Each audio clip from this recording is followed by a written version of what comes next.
Glória a Deus, glória a Deus, aleluia, Senhor, glória a Deus. Pai Celestial, mais uma vez a nossa gratidão por esse momento tão precioso, tão único nas nossas vidas, Deus, quando podemos nos reunir para prestar esta homenagem ao Senhor, para trazermos à memória aquilo que o Senhor fez por nós. Pai Celestial, a Tua palavra diz que o Senhor enviou o Teu Filho unigênito, o Teu único Filho,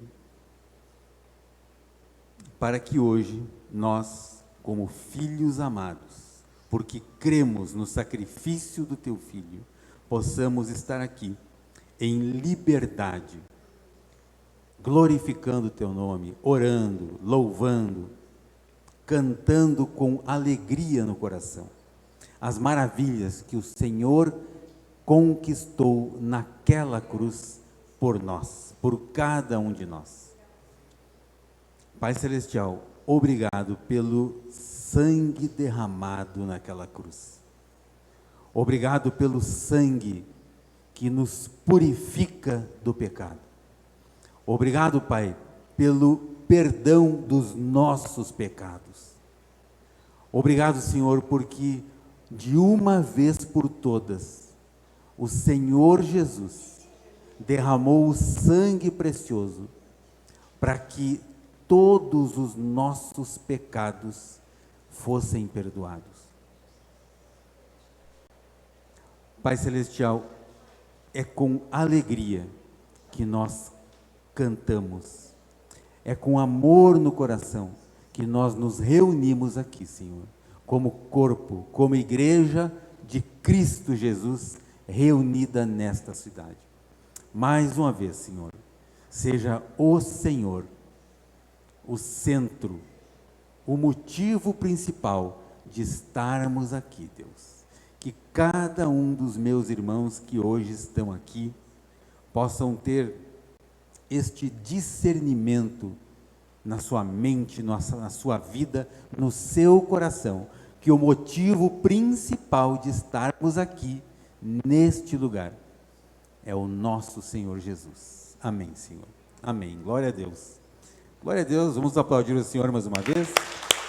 Muito bem. Então, antes de tomar o seu assento, o seu lugar, cumprimente um irmão querido, uma irmã amada que está próximo de você. Diga como você é linda, que bom que você veio, que bom que você está aqui. Certo? Aproveite e cumprimente essa irmã querida, esse irmãozinho que está ao seu lado. Glória a Deus. Isso aí. Muito bem. Glória a Deus. Isso aí. Glória a Deus. Queridos, hoje nós temos então o nosso culto de ceia. Todo primeiro domingo do mês é o nosso culto de ceia. Podem sentar, né? Após os cumprimentos, podem sentar. Hoje então é o nosso culto de ceia. Primeiro domingo, nós celebramos aqui então esse momento de ceia. E então temos aqui, né, os elementos representando aqui o corpo de Cristo, essa mesa posta, né? A mesa que alguns dias atrás causou tanto choro, né, no menininho, né, como a Sara falou ali. Hoje a mesa então ela está servindo aqui para conter estes elementos, né, que é o pão, né, representando o corpo, assim como o vinho, né, o suco, perdão, né, representando aqui o sangue de Jesus. Fala vinho assim, alguns irmãos podem pensar assim, pô, mas esses irmãos são crentes e tomam vinho, né? Mas sim, até pouco tempo atrás, nas igrejas, era servido vinho na ceia. Vinho mesmo, até porque Jesus tomava vinho. Jesus não tomava suco. Só que nos tempos de Jesus não tinha esse negócio de blitz, de lei seca no trânsito, né? O trânsito lá era mais liberado do que nos dias de hoje, né? Então, hoje, nós tomamos o suco para não correr o risco, né? De algum irmãozinho sair daí, cair numa blitz aí e falar assim, ó, e agora? Estava na igreja bebendo. Não é assim, né? Então, nós servimos o suco aqui. Amém? Muito bem. O vinho toma em casa, isso aí. Vamos lá. Queridos, para este dia, então, para esse momento de ceia, eu quero trazer alguns textos bíblicos que nos trazem à memória o porquê de nós nos reunirmos, o porquê do crente. Nós, como cristãos, nós somos crentes. E o crente, queridos, é todo aquele que crê em alguma coisa. Eu creio que vocês creem em Jesus. Portanto, eu sou crente. E espero que assim vocês também o sejam. Todos nós que cremos que o nosso Deus enviou o Filho dele a este mundo, para que através do sacrifício dele, do Filho, o Filho de Deus, que até então ele era o Filho unigênito, único, certo? Vocês, por exemplo, vamos pegar um casal aqui, deixa eu tomar um casal aqui como exemplo, né? O James e a Roseli, né? O James e a Roseli têm ali a sua filhinha, né? Ela é a filha unigênita, porque ele é o seu filho, a sua filha única. No momento em que eles tiverem, ou seja, no momento em que a Caterine tiver mais alguns irmãozinhos, né, ela vai se tornar a primogênita, porque foi a primeira. Então, quando Deus enviou o seu Filho único, unigênito, ao mundo, para que através dele, todo aquele que crê nesta obra redentora de Jesus, se torne filhos de Deus também. Então, até aquele momento, até a cruz, Jesus, ele era unigênito. A partir dali, ele se tornou o primogênito de muitos, que somos nós. Conseguiram entender? Falem que sim, senão eu vou repetir tudo de novo, né? Sim, isso aí, muito bem. Muito bem. É bom falar, né? Se alguém fala que não, imagina, o pastor repete tudo de novo, certo? Obrigado, obrigado. É água isso, né? É bom confirmar. O que eu estava falando? Sim, sobre o primogênito, né? Muito bem. Vamos lá. Queridos, o nome, então, né, o título dessa mensagem de hoje, chama-se Tomar e Comer. E no decorrer da mensagem, então, nós vamos entender o que significa este nome, tomar e comer. Não só como um verbo, mas também como um substantivo para a nossa vida. Tá bom? Tomar e comer. Eu quero ler o livro de Gálatas, Gálatas 3, no versículo 11, por gentileza. Gálatas 3, 11. Isso aí. Eu gostaria, André, se tu pudesse colocar a versão NVI. A NVI, a tradução, eu acho que tem mais... NVI? Sim, perfeito. Então, queridos, o que a palavra de Deus nos diz aqui nesse texto, nessa carta aos Gálatas, né? Aquela igreja que estava naquela região da Galácia, certo? Dizia o seguinte, Paulo, né, escrevendo aquela igreja, aquelas 4 cidades, né, que formavam a Galácia. Então ele diz assim, é evidente, é notório, é evidente, que diante de Deus, ninguém é justificado pela lei. Porém, entretanto, o justo viverá pela fé.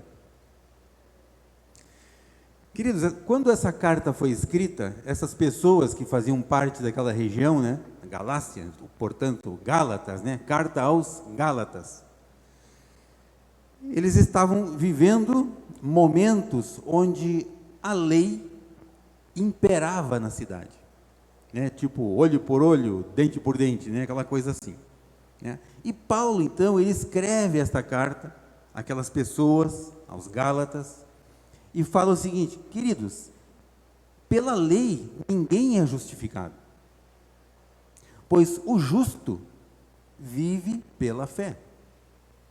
E quando essa carta foi escrita, queridos, basicamente já haviam se passado aí em torno de 50 a 60 anos que Jesus tinha subido naquela cruz. Certo? E ele fala então a respeito do justo. Quem é o justo? É aquele que foi justificado. Jesus, quando sobe naquela cruz, ele morreu, ele derramou o sangue dele naquela cruz. Quando Jesus derrama o sangue dele, todo aquele que crê neste ato passa a ser justificado. Todo aquele que crê que Jesus Cristo é o Filho de Deus, que ele veio em carne, andou aqui na terra, derramou sangue precioso naquela cruz para perdão dos nossos pecados. Então, este que crê nesta obra de Jesus, então ele é justificado. Por que que ele foi justificado? Vocês sabem por quê? Sim, né? Sabem, né? Por que, queridos, que ele foi justificado? Porque Jesus morreu no nosso lugar. A morte que nos pertencia, Jesus tomou o nosso lugar e morreu naquela cruz. A morte pelo pecado. Não um pecado que eu tenha cometido, mas o pecado que Adão cometeu lá no Éden. Então, Jesus, quando ele derrama o sangue dele naquela cruz, ele derrama o sangue precioso, único, para justificar todo aquele que é descendente de Adão. Certo? Existem alguns textos que dizem que o sangue de Jesus nos purifica do pecado. É um pecado apenas, não é os pecados. Os pecados é aqueles que nós cometemos, né, no decorrer da nossa vida. Mas o pecado que foi purificado pelo sangue de Jesus é o pecado que alguns textos, algumas traduções chamam de pecado original, que é o pecado de Adão. Não sozinho, né? Mas Adão e a sua companheira, né? Então é este o pecado que é purificado pelo sangue de Jesus. Compreenderam? Aí alguns de vocês podem estar pensando assim: ah, então, mas e os meus pecados? Os seus pecados, eles são perdoados. É uma outra conversa, é uma outra história. Os seus pecados, os nossos pecados, aqueles pecados que nós praticamos, estes pecados, eles são perdoados através do arrependimento. Simples assim. Aí algum de vocês pode estar pensando: ah, mas escuta, mas eu ouvi dizer que tinha que subir 10 vezes lá naquela escadaria da igreja, né? Tinha que dar 10 cabeçadas no pé da cruz, tinha que fazer 500 correntes de oração, tinha que ficar ajoelhado em cima do grão de milho atrás da porta. Isso vai perdoar alguma coisa? Não, queridos, nada. Isso para Deus é lixo. Por que que isso é lixo, queridos? Essas atitudes, essas práticas? Porque Deus, Ele olha o coração. Nada além. Deus sonda o coração. Se eu pequei, tenho essa consciência que eu pequei, e no meu coração eu me arrependo, está tudo certo. Está tudo certo. O momento em que eu me arrependi do meu pecado, arrepender também tem a ver com confessar, eu confesso o meu pecado, certo? Confesso o meu pecado, me arrependo do meu pecado, certo? Eu sou perdoado.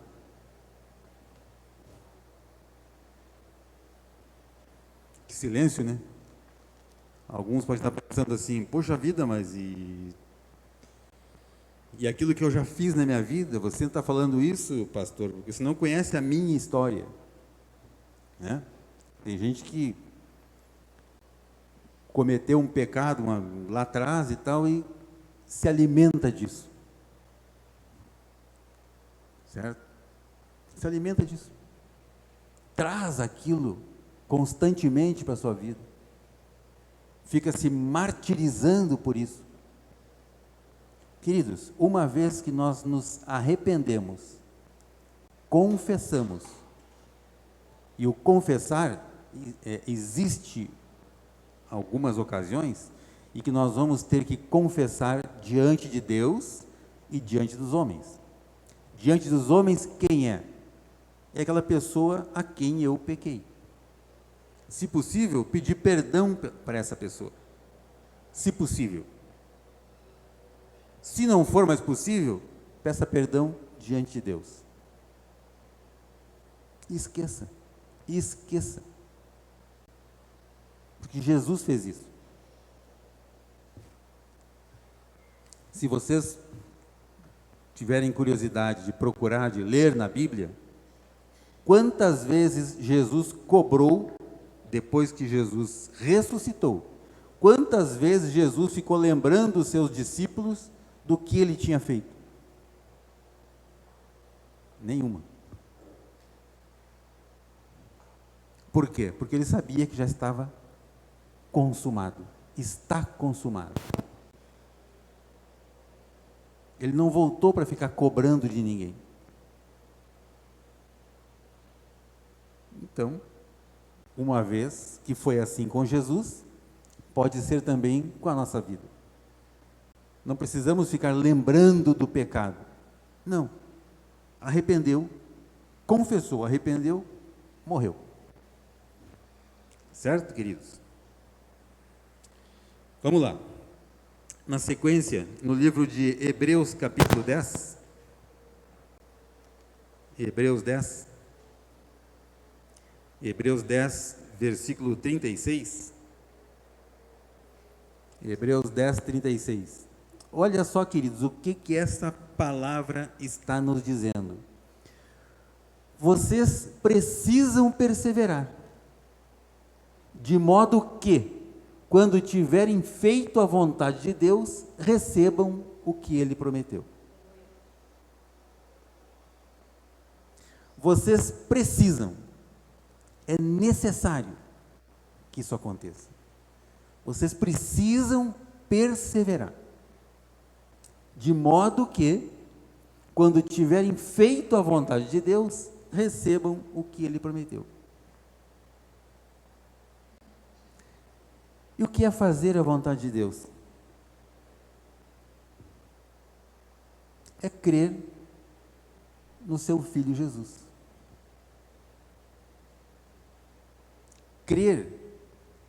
Fazer a vontade de Deus é crer que Ele enviou o Filho dele para esse mundo, que o Filho dele veio aqui com um propósito, o propósito de purificar do pecado. Isso é fazer a vontade de Deus.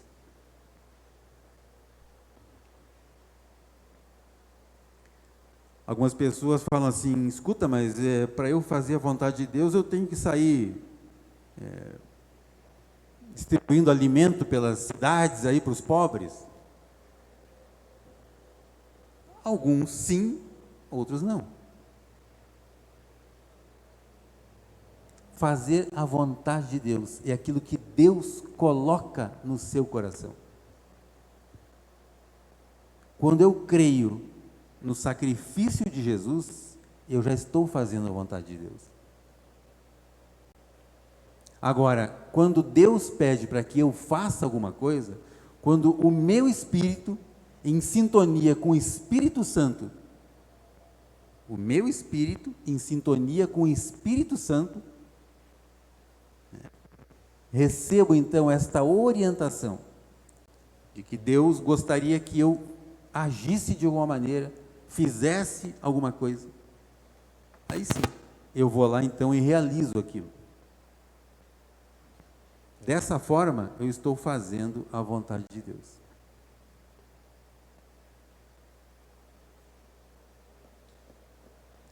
Sempre lembrando que Jesus, ele veio ao mundo para nos trazer paz. Jesus, ele veio ao mundo para que eu e você, queridos, tivéssemos paz. Quando ele fala, deixo-vos a paz, a minha paz vos dou. E ter paz, queridos, é você estar e andar em conformidade com a palavra de Deus. Nada mais do que isso. Não precisamos inventar a roda. Certo?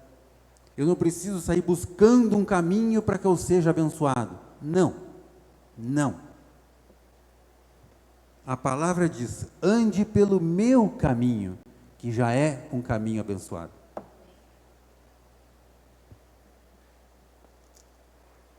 Certo? Tem algumas como é que se chama? Denominações que falam assim, todos os caminhos levam a Deus. Não, não é isso que a palavra diz. Jesus, ele falou o quê? Eu sou o caminho, a verdade e a vida. Ninguém vem ao Pai, senão por mim. Isso já coloca um ponto final em toda essa conversa fiada que a gente ouve por aí. Muitas vezes querendo até encontrar uma justificativa para os seus atos, né? A pessoa fala assim, não, mas sabe o que é? Quando, por exemplo, nós vamos fazer uma evangelização. Vamos falar de Jesus para algumas pessoas, seja no nosso trabalho, enfim, na rua, no nosso círculo de amizades, né? Aí a pessoa vem e fala assim, pois é, mas eu vejo de uma outra forma. Na verdade, todos os caminhos levam a Deus, né? Não. Não é isso que a Bíblia diz. Alguns até para justificar os seus atos errados, usam isso como justificativa. E não é isso. Não é isso que a Bíblia diz. A Bíblia diz que Jesus, ele é o caminho. E ponto. Nada além disso. Então, queridos, quando nós lemos aquele texto lá, o primeiro texto de Gálatas, que o justo viverá pela fé, o que é que acontece se nós tirarmos a fé do justo? Ele morre. O justo, esse que foi justificado pelo sangue de Jesus, se nós tirarmos a fé do justo, não sobra nada na vida dele. Ele morre. Porque a palavra diz que o justo vive pela fé. Então, se eu tirar a fé do justo, ele morre. Por esse motivo, queridos, nós precisamos nos alimentar com a nossa fé. Eu me alimento com a minha fé. E é estranho porque tem um texto que está aqui no livro de Hebreus 11, fala assim, ora, a fé é a certeza daquilo que se espera. e a prova das coisas que não vemos. Não é meio maluco isso? Se eu tenho fé, então eu tenho certeza em uma coisa que eu espero.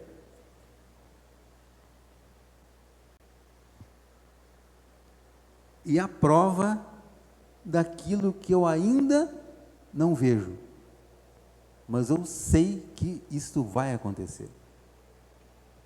Isso é ter fé.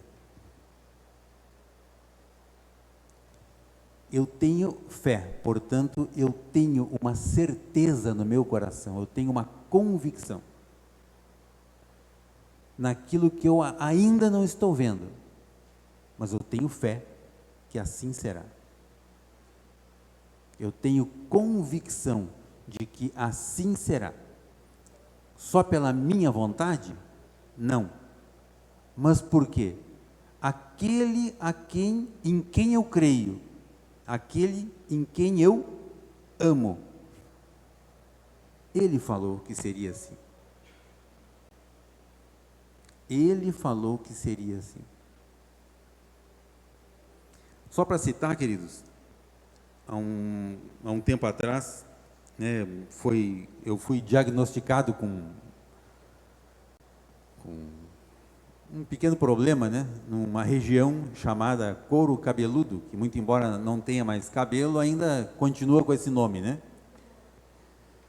Então fui diagnosticado ali com uma situação ali, um pedaço estragado ali, né, um tumor, né, e o médico ali, aquela junta médica, cada um deu um nome mais feio para aquele negócio e tal. Eu falei, tem que fazer a cirurgia, tem que operar e tal.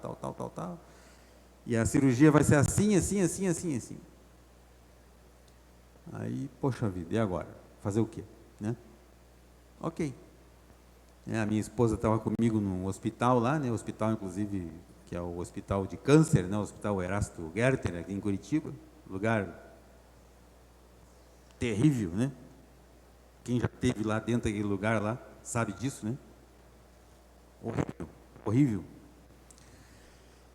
Aí tá bom, foi marcada a cirurgia e tal, aquela situação toda, aí saímos dali, né? Aquela opressão toda naquele negócio. Chegamos na porta do hospital assim, eu parei e falei para ela assim, não é assim. Não é assim. E oramos, ali na porta do hospital, oramos, declaramos a palavra de Deus, em cima daquela situação, em cima daquele diagnóstico. Certo? E queridos, a partir daquele momento, a cada instante que eu lembrava daquilo, eu agradecia a Deus pela minha cura. A cada instante, a cada minuto, a cada 5, 10 minutos que eu lembrava daquele negócio, Senhor, obrigado pela minha cura. Senhor, obrigado, estou curado. Em nenhum momento eu falava, Senhor, obrigado, eu não tenho câncer. Não. Eu falava, Senhor, obrigado, estou curado. Estou curado, estou curado. Queridos, tinha sido marcada a cirurgia para 14, 15 dias ali, né?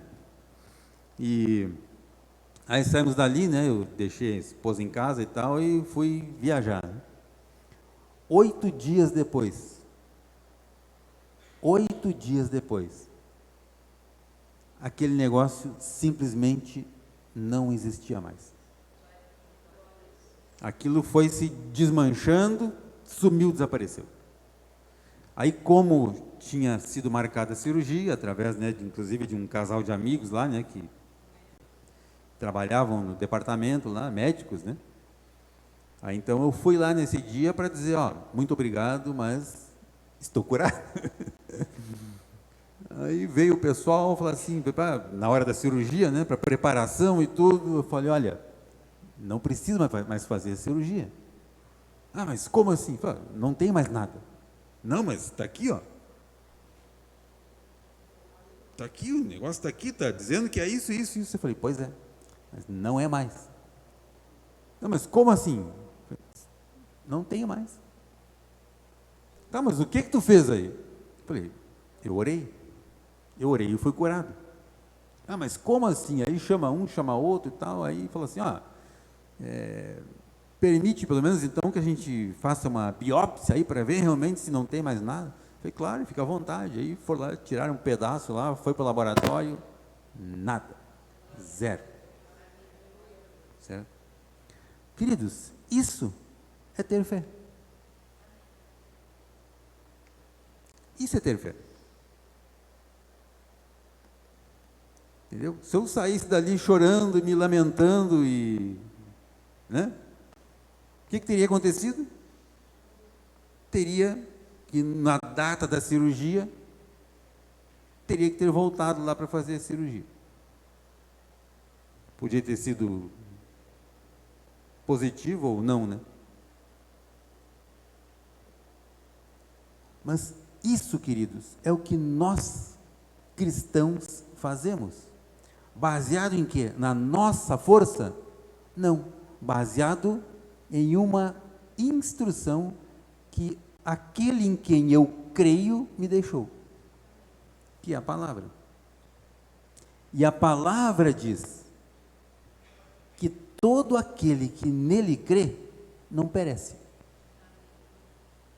A palavra diz que ele, Jesus, quando subiu aos céus, levou com ele todas as nossas dores e enfermidades. Se ele já levou, então esse diagnóstico que eu recebi é mentiroso. Então eu decido acreditar no diagnóstico ou na palavra de Deus. Conseguem perceber a diferença? Eu decido crer no diagnóstico médico ou na palavra de Deus.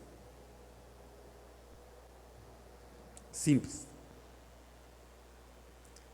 Vamos lá. Voltando agora aqui, Hebreus 10, 37 agora. Hebreus 10, 37. O que a palavra diz? Pois em breve, muito em breve, logo, o que vai acontecer? Aquele que vem virá, Jesus, e não tardará. Queridos, Jesus está voltando. Saibam disso, Jesus está voltando. Próximo 38. O que a palavra diz? Mas o meu justo viverá pela fé. Nós que fomos justificados e sabemos disso e temos esse entendimento que fomos justificados, nós vivemos pela fé. E se retroceder, não me agradarei dele. O que é o retroceder? Vamos voltar ao meu caso. Recebi o diagnóstico médico. Poxa vida, não é assim. Orei, declarei a cura, declarei a palavra sobre aquela situação. Aí passa um dia, vai no espelho, olha, passa a mão lá. Puxa, mas será que vai funcionar? No segundo dia, pois é, não sei, até agora não aconteceu nada. Terceiro dia, puxa vida, olha para o diagnóstico de novo. Quarto dia, já está meio, andando quase se arrastando assim, ó Deus, ó vida, ó azar, vou ter que fazer a cirurgia. Isso é retroceder. Se retroceder, o que a palavra diz? Não me agradarei dele.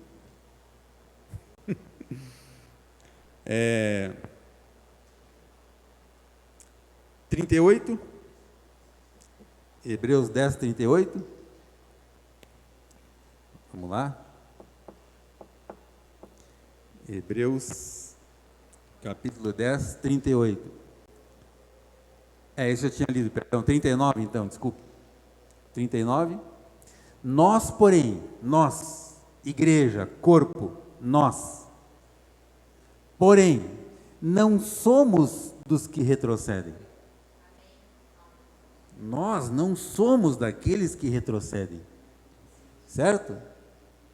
retrocedem, e o que acontece com quem retrocede? É destruído. Mas nós somos daqueles que creem e são salvos. Nós cremos, portanto, somos salvos. Certo? Quem nós somos? Nós somos daqueles que creem e são salvos. Quem nós somos?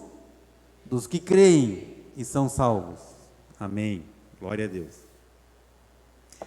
Queridos, livro de João, capítulo 10, versículo 10, ele traz uma revelação. João 10, 10.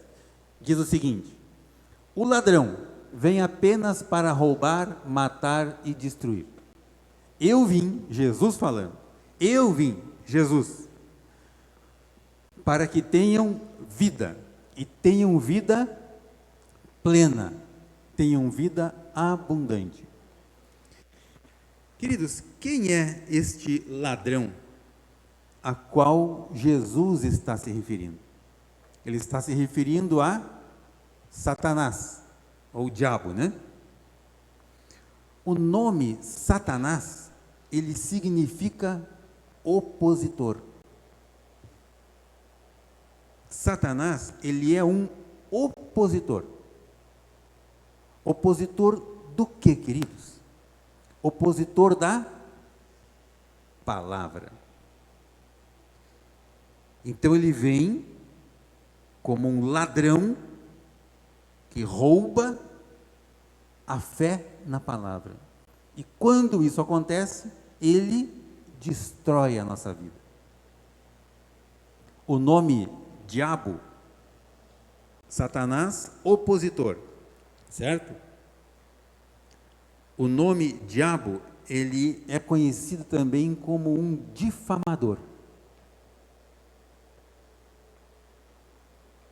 Difamador. Difamador é aquele que fala mal.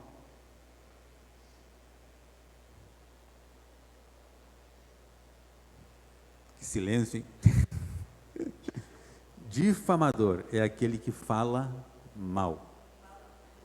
Aquele que fala mal, ele coloca uma dúvida nos corações.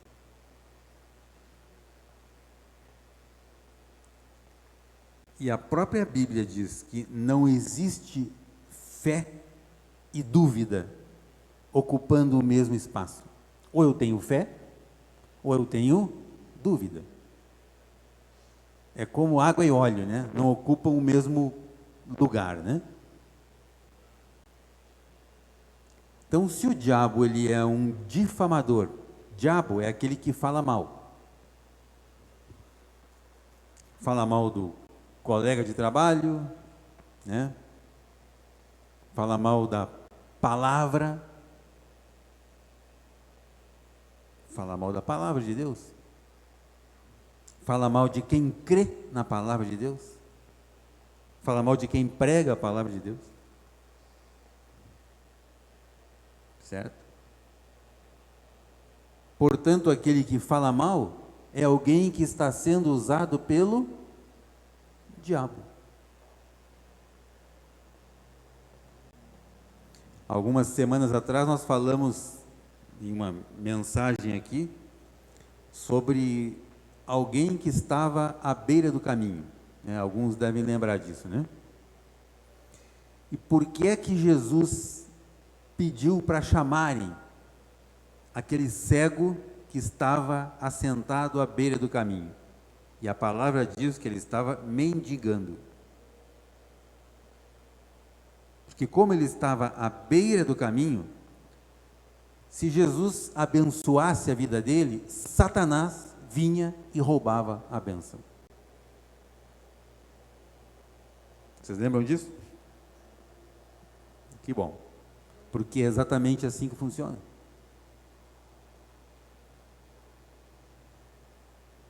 Então, aquela pessoa que fala mal do seu irmão, na verdade, ele está contribuindo para que todas as bênçãos que ele recebeu sejam roubadas. Porque que o inimigo só vem para roubar, matar e destruir?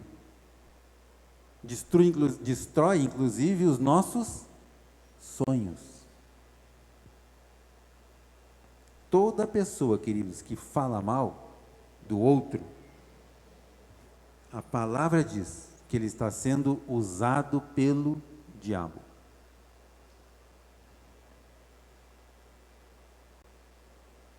Ainda bem que entre os casais não acontece isso, né? Certo? Não, né? Entre os casais isso não acontece, glória a Deus, né? Pois é. Certo? Se nós duvidamos, querido, se duvidamos da palavra, naturalmente não avançamos. Né? Então alguém vem, fala mal de você, você ficou sabendo disso, o fulano falou mal de você e tal. Aí tem duas situações. Isso é verdade?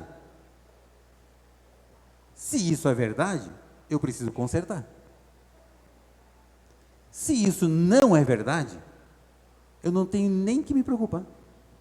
Porque quem vai prestar contas para Deus é Ele, não eu. Certo? Mas eu preciso ter essa consciência de que se alguém está falando alguma coisa a meu respeito, está falando mal ao meu respeito, essa pessoa está sendo usada pelo diabo. E eu preciso, então, perdoar essa pessoa. Orar por ela. Declarar bênção de Deus na vida dela. Para que ela deixe de ser, então, usada pelo diabo.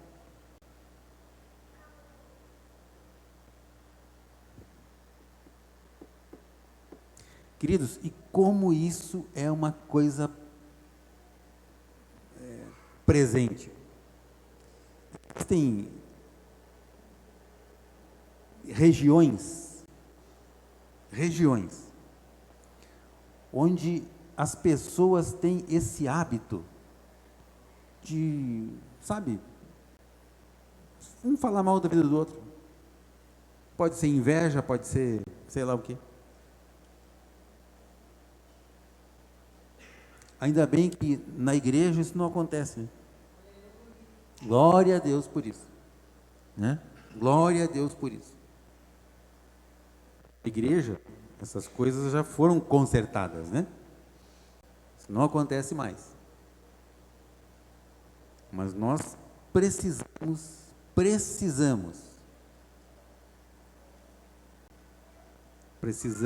no sentido de que é necessário, é crucial, precisamos deixar este hábito. Se porventura você for falar de um irmão, antes de abrir a boca, lembre, poxa vida, o que eu vou falar edifica ou destrói? Se for para edificar, ok. Se não for para isso, queridos, fique de boca fechada. Fiquem de boca fechada. Tem um texto que está no livro de Timóteo, 2 Timóteo, capítulo 1, só para a gente concluir esse assunto aqui. 2 Timóteo, capítulo 1, versículos 6 e 7. Olha só, a palavra diz assim: por esta razão, torno a lembrá-lo. Isso Paulo, né, escrevendo a Timóteo, né? Por esta razão, torno a lembrá-lo de que mantenha viva a chama do dom de Deus que está em você, Timóteo, mediante a imposição das minhas mãos. Pois Deus não nos deu espírito de covardia, mas de poder, de amor e de equilíbrio. Queridos, quando Paulo escreve essa carta para Timóteo, Timóteo era um menino, né, um jovem, que havia acompanhado Paulo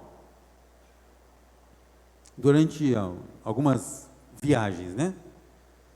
Então, eles passaram por uma região e Paulo, um tempo depois, Paulo enviou Timóteo para lá.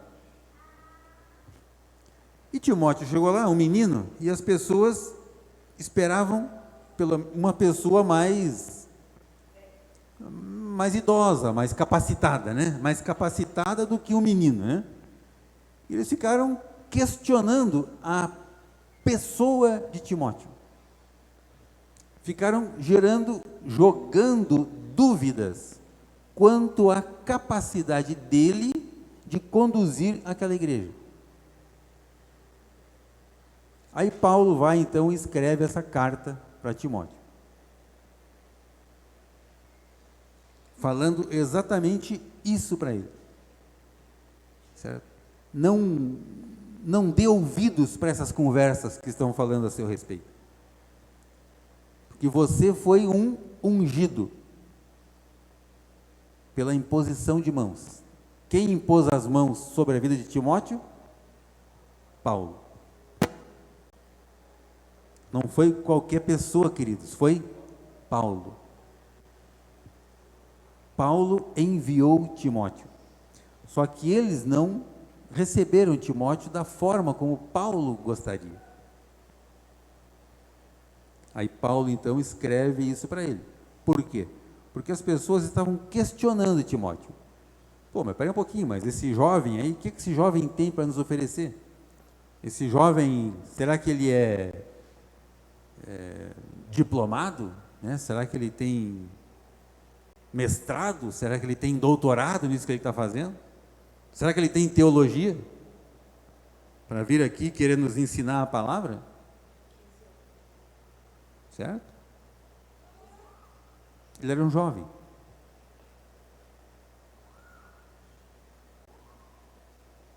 Certo? E Paulo então escreve exatamente isso para ele. Certo? Mantenha, creia no dom que há em ti. Não deixe essas conversas paralelas, esses assuntos paralelos, influenciarem a sua vida, a sua fé. Timóteo, foi eu que te enviei, fui eu que impus as minhas mãos sobre você e enviei você para lá. Portanto, não dê ouvidos a essas conversinhas paralelas aí. Certo? Vamos lá. No livro de Apocalipse, capítulo 1, versículo 4 a 8, olha o que a palavra nos diz. João que escreveu aqui, as 7 igrejas da província da Ásia, né? A Ásia não é a Ásia que a gente conhece hoje, né? Chamava-se Ásia Menor, daquela região onde eles viviam ali. A vocês, graça e paz, da parte daquele que é. Graça e paz, da parte daquele que é, que era e que há de vir, dos 7 espíritos que estão diante do seu trono, próximo, e de Jesus Cristo, que é a testemunha fiel, o primogênito, dentre os mortos e o soberano dos reis da terra. Ele nos ama, ele nos ama, e nos libertou dos nossos pecados, por meio do seu sangue, próximo, e nos constituiu reino e sacerdote, para servir a Deus e Pai. A Ele seja glória e poder para todo o sempre. A Ele seja glória e poder. Queridos, Ele já nos constituiu reis e sacerdotes. Quem é o rei? Rei é aquele que governa, que tem governo sobre um terreno ou sobre um território. E o sacerdote é aquele que tem um contato com Deus, relacionamento com Deus. Então ele, Jesus, já nos constituiu reis e sacerdotes. Portanto, queridos, nós temos valor diante de Deus. Nós temos valor. Nós temos muito mais valor do que prata e do que ouro. Prata e ouro, que é os dois símbolos, né? Os dois metais, perdão, que a Bíblia considera como precioso, porque era aquilo que as pessoas consideravam preciosas nessa época, né? Hoje já existem metais aí que têm valor maior até do que prata e ouro, né? Certo? Mas naquela época não, era o que eles conheciam. Então, queridos, nós temos mais valor do que prata e do que ouro. Nós fomos resgatados. Nós fomos comprados por um sangue precioso. Vamos ver o que a palavra diz a respeito disso, para a gente encerrar. Colossenses 1, 12 e 14. Colossenses 1, 12 e 14. A palavra de Deus nos diz assim: dando graças ao Pai que nos tornou dignos de participar da herança dos santos. Onde? No reino da luz. Próximo. Pois Ele nos resgatou. Olha aí. Ele, Jesus, nos resgatou do domínio das trevas e nos transportou para o reino do seu Filho amado. Veja aqui que existem duas palavras diferentes, né? Domínio das trevas e reino do seu Filho amado. Nós já falamos sobre o que é reino e o que é domínio de trevas, né? Império, certo? Próximo. Em quem temos a redenção, a saber, o perdão dos pecados. Então, queridos, nós que cremos em Jesus e fomos resgatados, a palavra diz que nós fomos transportados, nós pertencíamos a um domínio de trevas. E através então desta redenção significa resgate.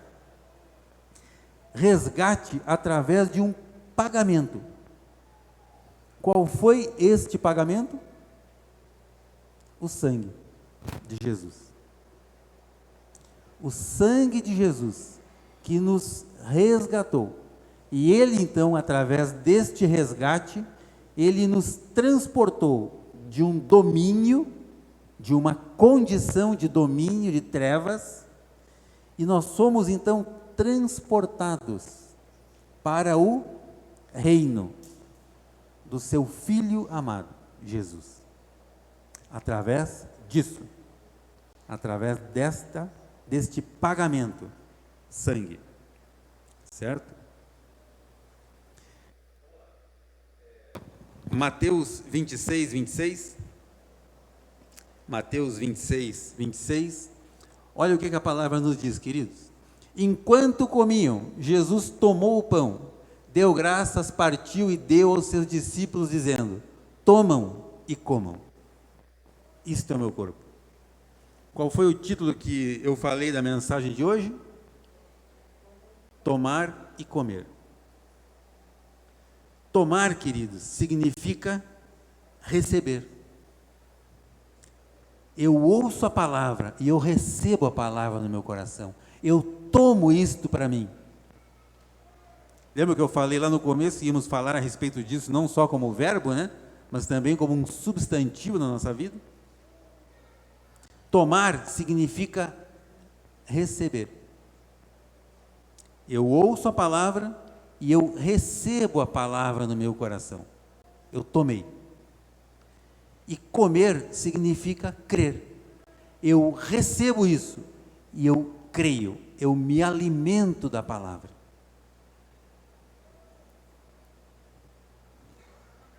Tudo bem até aqui? Muito bem. Vamos lá.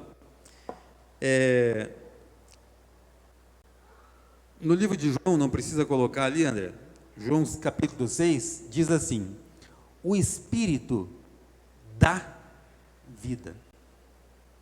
O Espírito Santo de Deus, Ele dá vida. O Espírito dá vida. Dá vida a quem? a todo aquele que crê. Nessas coisas que nós falamos, queridos. Então, se eu creio na palavra de Deus, eu tenho vida. Se eu creio que eu fui transportado do domínio das trevas para o reino do Filho amado, eu tenho vida. Porque quem faz isso é o Espírito. É o Espírito que faz isso. Amém? Vamos lá. 1 Coríntios 11, 23 a 26. Nós vamos ter agora então o nosso momento da ceia, né?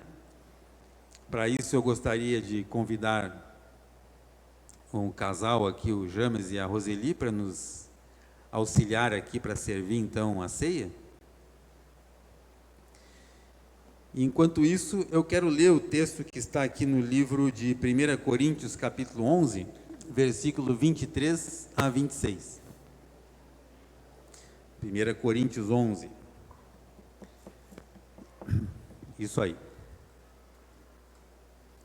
1 Coríntios 11, 23 a 26, a palavra de Deus nos diz assim: pois eu recebi do Senhor o que também vos entreguei.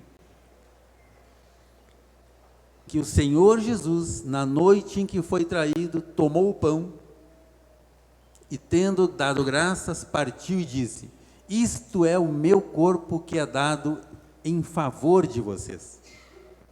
Façam isso em memória de mim.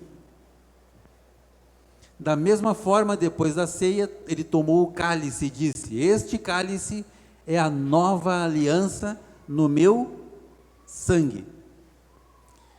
Façam isso sempre que beberem em memória de mim. Próximo. Porque sempre que comerem deste pão e beberem desse cálice, vocês anunciam a morte do Senhor, até que Ele venha. Amém? Queridos, esse texto, ele está nos dizendo o seguinte, que Jesus, ele subiu naquela cruz, não foram os romanos que crucificaram Jesus, Jesus se entregou, Jesus cumpriu o propósito pelo qual ele veio. Subiu na cruz, teve o seu corpo moído, derramou o sangue dele naquela cruz, para que hoje nós tivéssemos esta liberdade de estar reunidos com alegria. Nós fazemos isso, lembramos isso, não com tristeza, mas com alegria, porque foi Ele que conquistou a nossa liberdade. Ele nos transportou do domínio das trevas para o reino do Filho amado, que é Jesus. Então hoje nós participamos disso. Todos nós que cremos nesse sacrifício de Jesus, nós fazemos parte desse momento. E como igreja, então, nós celebramos. De que forma? Através da ceia. Então, nós temos aqui os elementos, né? Temos o pão, temos o suco. O pão representa aqui o corpo de Cristo. O suco representa o sangue de Cristo. E quando nós, então, comemos o pão e tomamos o suco, nós estamos recebendo no nosso coração e estamos crendo que isto é verdade. Com isso, nós nos tornamos filhos. Amém? Muito bem, eu quero convidar a igreja então a se colocar de pé.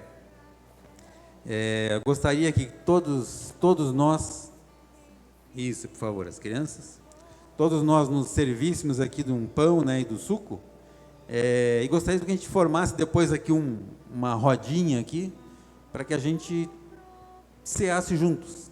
Pode ser? Amém, muito bem. Por favor, então, Vamos lá?